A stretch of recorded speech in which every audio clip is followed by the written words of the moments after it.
For 5 minutes. Thank you, Madam Chair. In my 35 years of business with one of the largest brands in the world, we always incorporated non-financial objectives and aspects of environmental, social, and governance, ESG, if you will, because if we disregarded these metrics, we would not have remained competitive in the free market.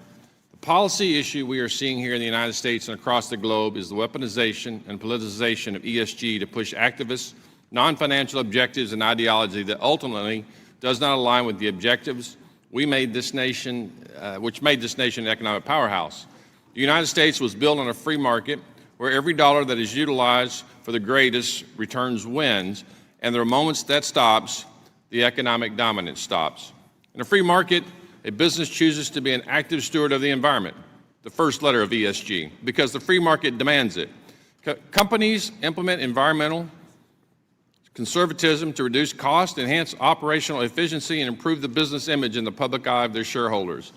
Businesses make drastic efforts to be socially responsible in the communities in which they operate, the second letter in ESG, because the free market demands it. Without these communities, the business itself would cease to exist.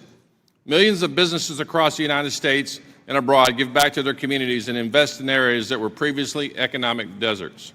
Without good governance, the third letter in ESG, we would see failure. Throughout the history of this great nation, we have seen businesses rise and fall due to substandard governance.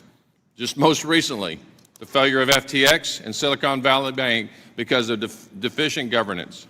ESG investing receives a lot of attention due to its political nature, but Congress should be concerned about all investing that utilizes metrics separate from the majority of investors' best interests, which is to achieve the highest rate of return on their investment. How can we assign a fair value to ESG funds or businesses when not all shareholders are looking for a profitable return? The intrinsic value of a company is the present value of all expected future cash flows. What percentage of a business's future earnings is owned by the environment? What percentage of a business's future earnings are owned by socially responsible causes? It is impossible to assign values to these metrics, and while these metrics might be important to a business's success, providing parity between these metrics and metrics aimed at to achieve the greatest rate of returns is dangerous.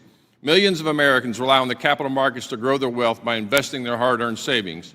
Congress needs to have a watchful eye on the markets, funds, and businesses that cater to activists and their non-financial goals, instead of hardworking Americans saving for their retirement. Mr. Oakes, at the International Conference on Climate Change, you said, quote, "When truth is relative, you can't define reality," end quote. Can you explain what you mean by that in relation to ESG?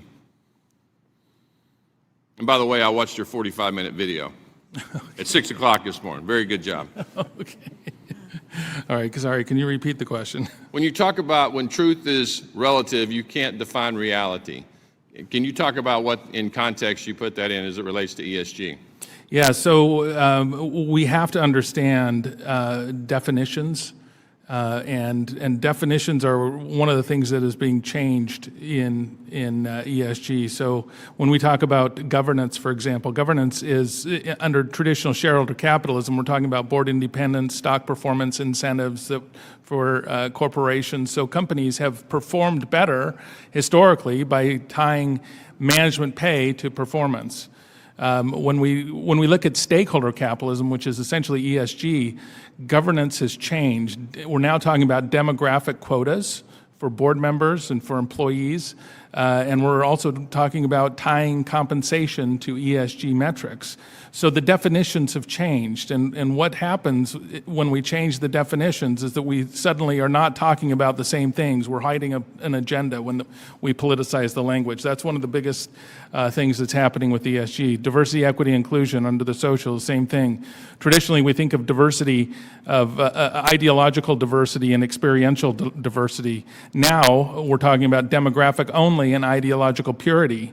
Equity, we think of equal opportunities, equal opportunity in the United States, whereas today, under the equity of DEI, it's equity of outcomes or equal outcomes. Inclusion, we think about colorblind society and meritocracy. Under today's DEI, inclusion means discriminating against those who do not fit the chosen demographic. So we have to understand the definitions that we're talking about. This is one reason why ESG is so dangerous, is that oftentimes people hear the terminology, they think they understand it, but the definitions actually are different than what they think they mean. I'd like to thank the witnesses, and Madam Chair, I yield back.